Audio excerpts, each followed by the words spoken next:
Army planned to spend millions on Twitch and Call of Duty to recruit Gen Z. Plans included ad campaigns with IGN, G4 I thought was dead, WWE, and more. Okay. The U.S. Army's game to soldier pipeline is hardly a secret at this point, but new documents show its recent detailed plans to spend millions to recruit Gen Z through gaming-related sponsorships and ad campaigns. The partnerships range from Call of Duty Twitch streamers to sponsoring content at IGN and G4. Again, G4 I think is dead. With the aim of familiarizing audiences with Army values and bolstering its reputation among young people. Oh boy. The plans were detailed in internal Army documents obtained and published by Vice's Motherboard on Thursday through the Freedom of Information Act, and they include a breakdown of projected marketing spends through 2022.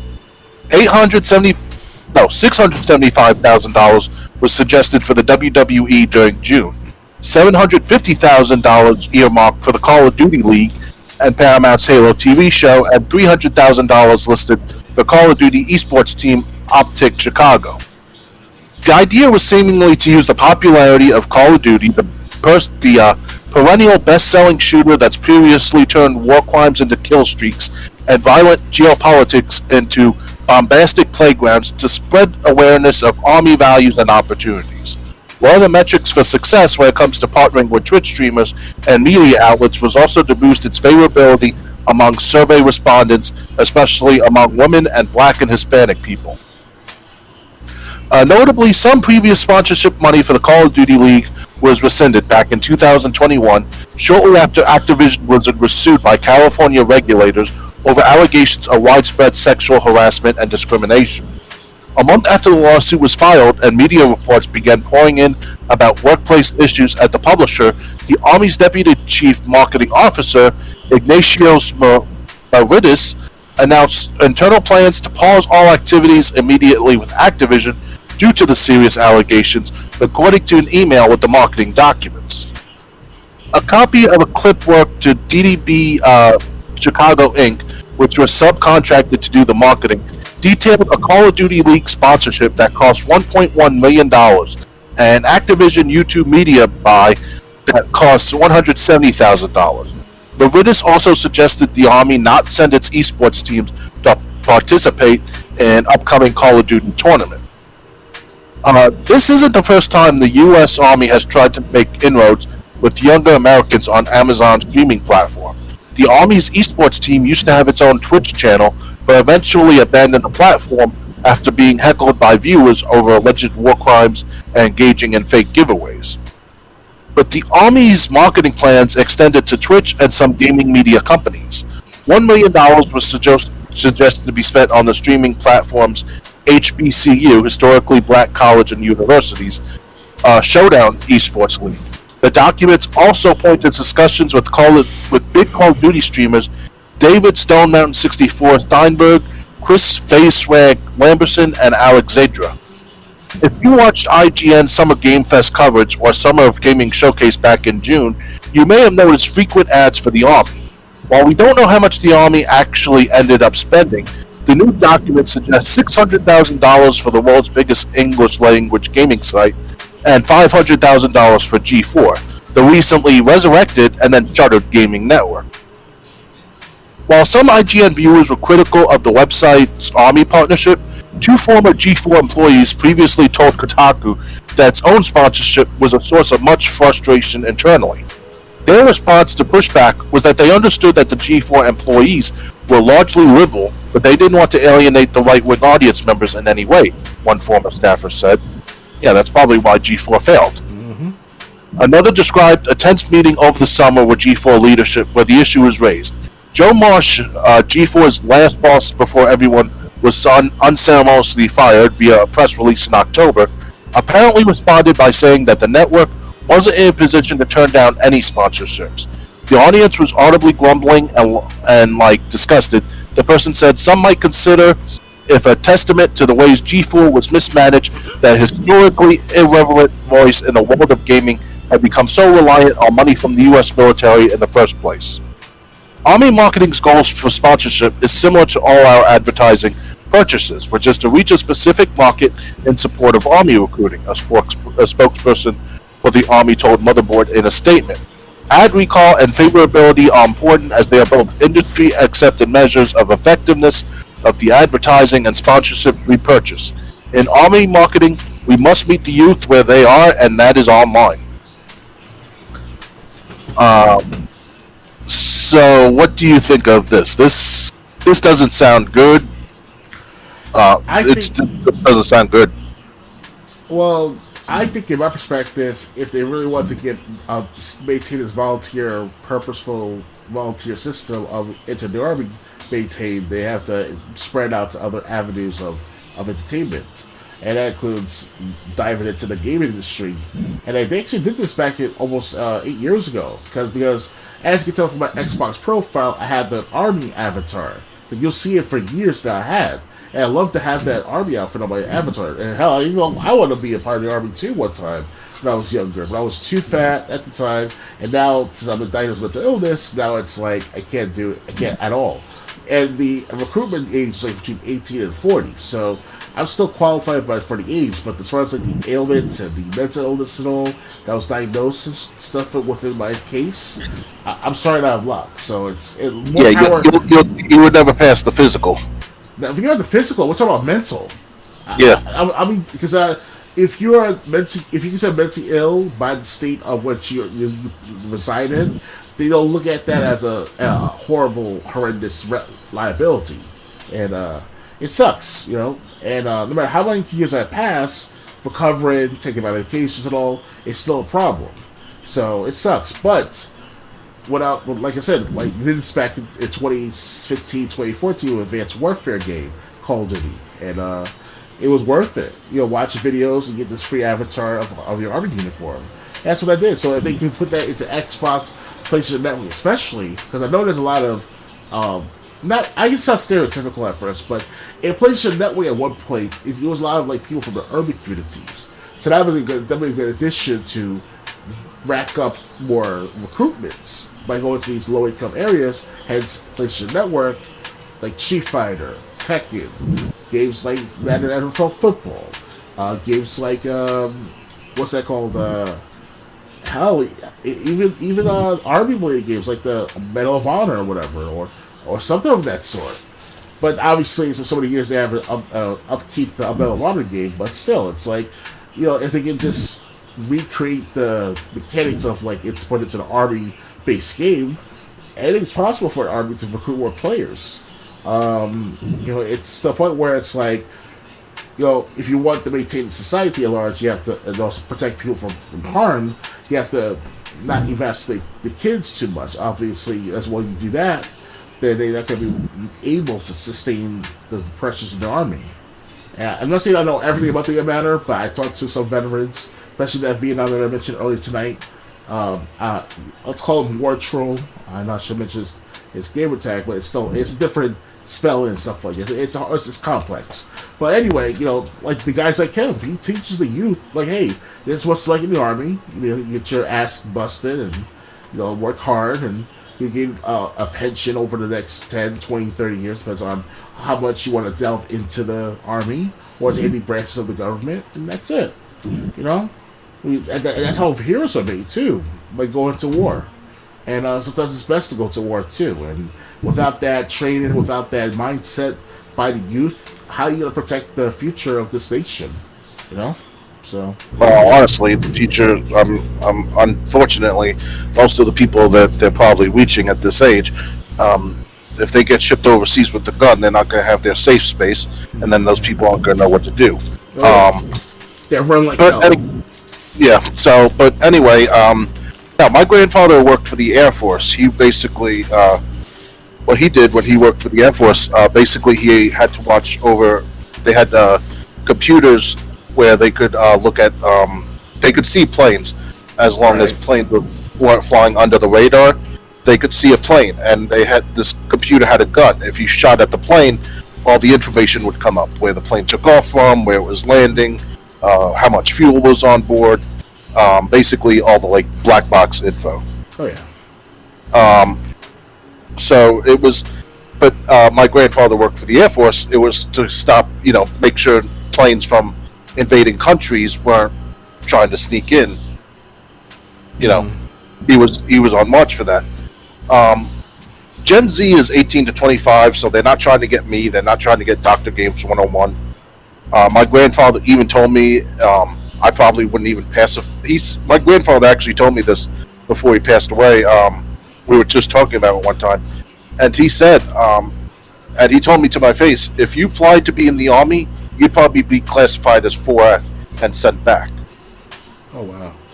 because, and he said, because your allergies and asthma would disqualify you from any battlefield conditions. Your fine motor delays would keep you from working like I did with the computers. So, but my grandfather also said he does think every person should spend at least 2 years in some armed forces, whether it's Army, Navy, Marines, Coast Guard. Even. some branch of service, at least 2 years. But obviously, people who would be classified 4F like me, obviously, safety comes first. They're not going to send someone who would be classified as an endangerment to himself and others. Definitely. Personally, myself too, if I can say this too, I'm physically capable. I have physical potential at one point in my life to go into the army. But the problem at the time, like I said, was weight. But then decades later, which is what I was 17 at the time in 2005, and now it's 2022, so I'm 35. So the only thing's holding me back is mental illness. I can go to the gym easily and just lose all the weight for every once. I did it. I lost 50 pounds in 6 months back when I was like 29 years old, and I lost 60 pounds in 2 months when I was 16 years old. 60 pounds in 2 months? Almost, yeah. I was losing too much weight, but I gained it all back from the cooking classes. So it sucks, because my mom wanted me to focus on studies. Like I was busy trying to get better at my physicality, my physical potential. But then my mom told me, "Oh, you should go back to school, go to study and stuff." And you can have a balance, yes, but the trade-off with working out and reading books, stuff like that, it's a time consuming on both their parts. It's hard to maintain that highness of both physical, athletic regimen and a nice scholarly academic studies of sorts. It's very hard. It's a trade-off. It's like a give and take. So, yeah. Yeah, but the other point that I want to make, since a lot of people in that young age tend to vote Democrat, and Democrats seem intent on starting a war with someone, if the Army needs new soldiers, they're going to come to the 18 to 25 voting year olds. And, back like 20 years ago, it used to be, hey, you want to go to college? Join the Army. We'll pay for your college. Oh, yeah. And you'll also get money to put in your own pocket to spend on whatever you want. I know that because they were trying to get my older brother. I think he was going into the Navy at the time. You're right. Thumbs up onto that. Yep. So, like, the Navy soldier actually came over to the house and was telling my brother why it would be so great to join the Navy, and they would pay for college. He would get this to spend on whatever he wanted, stuff like that. Obviously, that didn't work out because my brother threw it all away. But that's a story for another time. Understood. But the thing is, that's how they used to do it back then. When I was in college, 2008, 2009, somewhere around there, I was in my criminal justice class. One of the guys in my criminal justice class said the Army was paying for his college education. That's good. And he said the Army also told him, do not, this semester is fine, but do not sign up for any classes next semester. We might be deploying you. Oh, wow. So that's definitely. But yeah. so that's what they used to do. Now I see that they're reaching the youth, which they need to, because like I said, they can't put a gun in my hands and send me to Kuwait. I just picked that country at random, by the way. Of course. But what I'm really getting at is, for all the young people that are voting Democrat, with the Democrats so intent on starting a war with someone, uh, those young ones who vote Democrat might be determining their own fate. You know, you voted for these leaders. Guess who they're going to call when they need soldiers? Yeah. You. They're not good. They're not going to pick a 35-year-old with back problems like me. Yeah, and I agree with that too. The back problems too, but regardless, though, it's any age out there at all, we're still able to fight up to a certain degree in our life as men. I know I geared towards the men because the men we're more succumb to the war and more fighting competition, etc. Physical, mental, you name it. And us men, obviously, this is like this. I'm sure the older guys can agree with me on this. You know, us men, we're more capable of fighting than women. So when the war hits, yes, the army will go into deploy, the navy and such. But I hear reports. This is on record, by the way, saying that they lack in men, or they have to double the shifts and stuff like that of protecting this nation and such. So I think one time also too is that right now, as of like last month, some Terrence Pop is called on YouTube, Redonkulous, and he mentioned to the publicly that if you want to enter the army now, that's a good time if you want that money. I think it's like $50,000 they give you just to enter the army and just to go through the training. They're that desperate, the army. So I have more hearted, heavy hearted. It's like, wow, that's a lot of money right there to some guys out there. Even me, that's to pay off the loans, pay off bills, mortgages, whatever. You know, it's a blessing. But at the same time, the Tay's army, I'm hearing that they had the woke stuff, the lesbian, gay, LGBT theme type of content that train on and stuff like that. So it's kind of because they got rid of Don't Ask, Don't Tell back over 10 years ago, and almost 10 years ago actually. And back before, way over 10 years ago, 15 years ago, it was a Don't Ask, Don't Tell, being gay, transgender, whatever the situation was back then. So it's a different time right now, and I hope that they'll reconvene back into normalcy and realistically, being realists as army men. You know, because all this woke stuff, whatever to call it, you know, it's not worth it. It isn't. And China, yes, they're just as incapable at times too, but they have more people, potential army men to go into battle. Yes, we have the heavy artillery, but who's going to man the heavy artillery if all of them are dead, as the regular army men are dead, you know? So that's what I'm trying to say to people out there that, oh, my war antics videos are a little bit controversial, or that's too offensive what I'm saying on these videos. This is life, my friends. Like, this is what people go through on a daily basis. When it comes to time of war, especially if it involves international war, you never know. You can't just rely everything on the army. You got to rely on yourself and your family, if ever, at least that, you know. So I did one time say, I don't know how many people would agree with this. Like, if someone is like on death row waiting execution by like lethal injection or something, like if we're in wartime with someone, we should just like give that person a gun, drop him like in that country, and be like, good luck.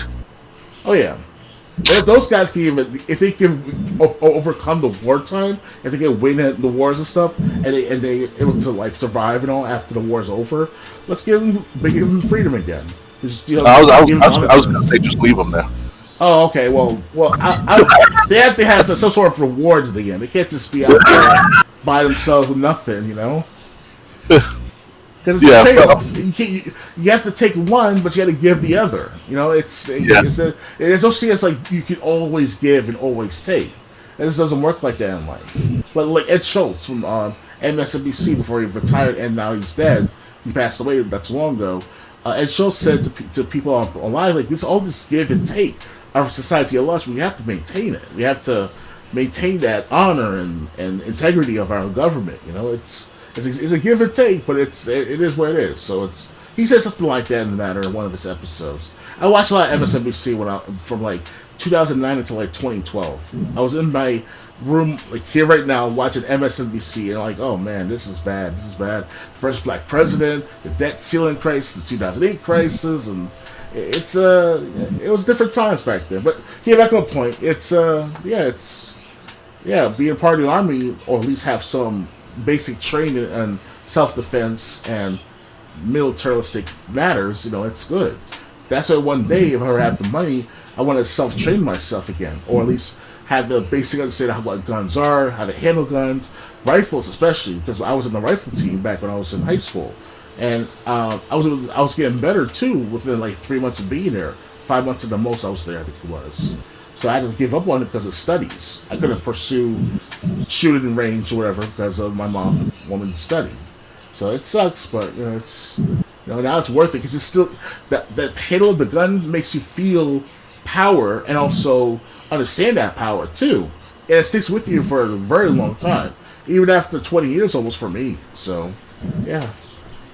Yeah, but just to quote to the like I said to the young people that are voting Democrat, and this is like the 1824, 1825 base that this next message is for.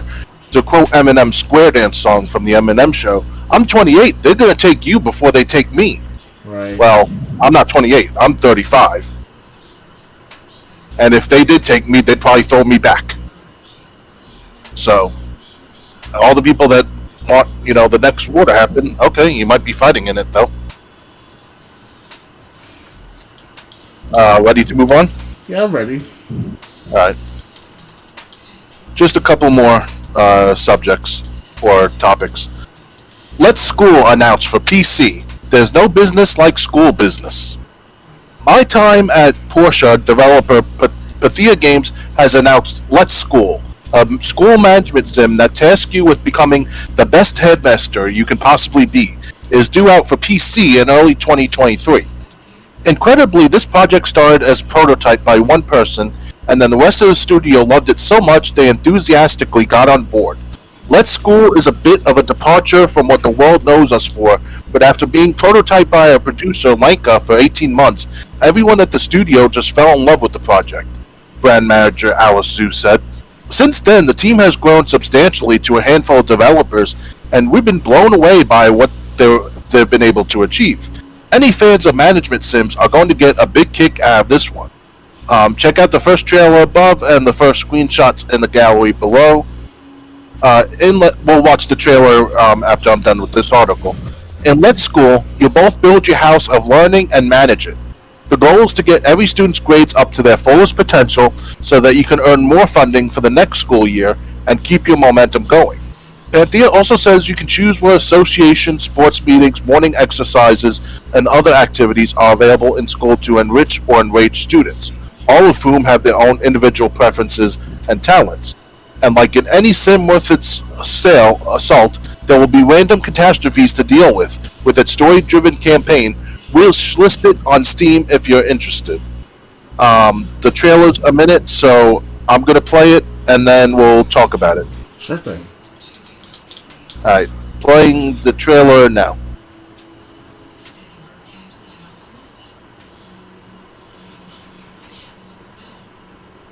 Looks a little bit like 2 Point Campus, but with like a Sims or 2, 1. Oh.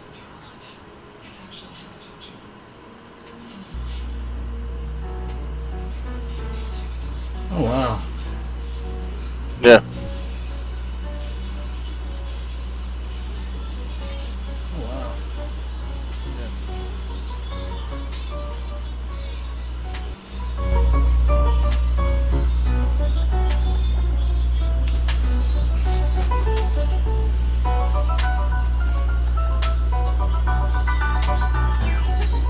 Expansion.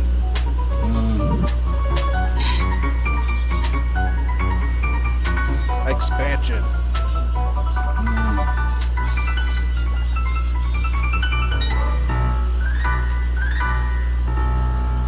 So any thoughts on Let's School? It looks alright to play. It reminds me of that of Civilization 5, specifically. It wasn't, it's not realistic. I was a simulation at best. Yeah, it's. I mean, I'm not a lover of this type of game, of these type of games, but I can play it for a few minutes at a time. Hell, I'm still stuck on Civilization 5 for the last 5 years now, at least 5 years on the same part. I'm still. It's like somewhere in Prussia, not Prussia, like BC Russia time, Russia area. It's BC times that is. So yeah, Yeah, so that's actually yeah. This is PC, but 2 Point Campus is on Game Pass. I played that. Uh, really, kind of the same, except kind of the same between Red School and 2 Point Campus. all right, You had to design your school, pick the subjects that your school would offer. Um, the master, the just the subjects that would be degrees. all right, And start off really limited. But yeah, so this game looks pretty interesting. I play it if I don't play games on PC, but it does look interesting. oh It's yeah, something I would definitely check out because I like 2 Point Campus. And if you're like me, you don't play games on PC, but you do have Xbox One. I don't know if it's on PS5 or Nintendo online service, but if you have Xbox One, definitely check out 2 Point Campus. If this is a management game that you think would interest you. Anything okay, else to add, or are we ready to move on to the last topic? ready to move on. Okay, the final topic coming up. Tekken 8 confirmed for the Game Awards appearance. Get ready for the next battle. Announcement. After making a pair of surprise appearances earlier in the year, Tekken 8 has been confirmed for an appearance at the Game Awards next week. The official Tekken Twitter account posted simply, "Get ready," along with a brief teaser video telling viewers to save the D8 for the award show. No other information was confirmed, and no other hints have been posted since the video went live. Tekken 8 was first teased at EVO 2022 in August, where a seconds-long teaser showed Tekken mainstay Kazuya Mishima's face complete with glowing eye and the franchise's iconic phrase, "Get ready for the next battle." 2 months later, during the PlayStation State of Play in September, Tekken 8 was officially unveiled for the first time. The gameplay showed Kazuya and his son Jin Kazama battling during a heavy storm, with the video showcasing updated graphics and effects. No other info about the game has been revealed since the State of Play. Tekken 8 is the latest entry in the storied fighting game franchise and the first since June 2017. It will launch on PS5, Xbox Series X and S, and PC. Um, so, what do you think of this Tekken 8 announcement? Are you excited for it? It's been 5 years in the making, my friend. This last Tekken game, and it's hopefully it's worth it because this is going to focus on Kazuya and Jin together fighting each other because Jin kind of fucked up in starting a war in Tekken 6 last time I checked, and Okay. he has to make up for his crimes and has to defeat his father.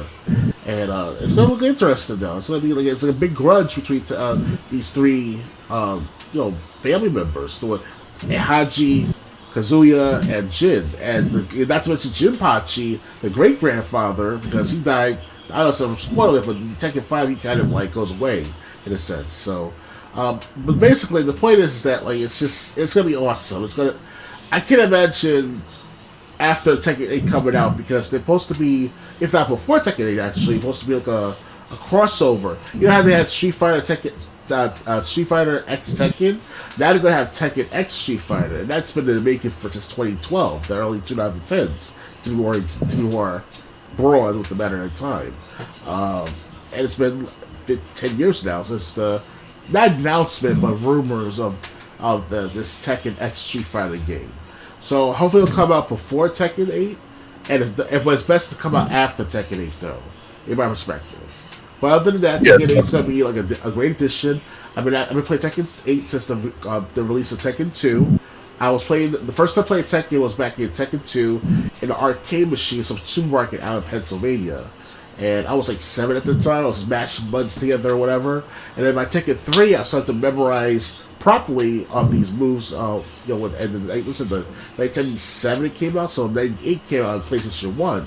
So I've been practicing, fighting, doing whatever I can do. Lin Chao Yu and Law and Horang, Eddie Gordo. Now Christy at one point for a couple of Tekkens. That Eddie Gordo's back. Then there's also the Arabic dude that comes in Tekken 7. He's like a new addition to Tekken. So all this stuff's happening right now. It's like, wow, I can't. I'm still stuck. That's stuck, but I'm still at first Dan or that second Dan of Horang after 5 years of playing Tekken 7 whenever I can. And now some on the computer, there's a PC version on sale for about not even $10. Now it was on sale for $8 last week or two. Last time I checked too. So Tekken 7 is by far a good fighting game. They did a good job at it, and hopefully Tekken 8 will be way better than Tekken 7. So. All right, I haven't played a game since a Tekken game since Tekken 6. Wow. Tekken 7, so Tekken 6 really turned me off to the series. I even tried to go back to the story because I think I have the game free on like through Gold or something, Right. and I just can't do it. Just the story's too boring. Mm-hmm. So I haven't played Tekken 7, Tekken 8. It depends. Maybe I'll be interested, especially if there's a good story. But yeah, so if you're interested, again, there's no information out. This is about Tekken 8 though being discussed at the Video Game Awards next week.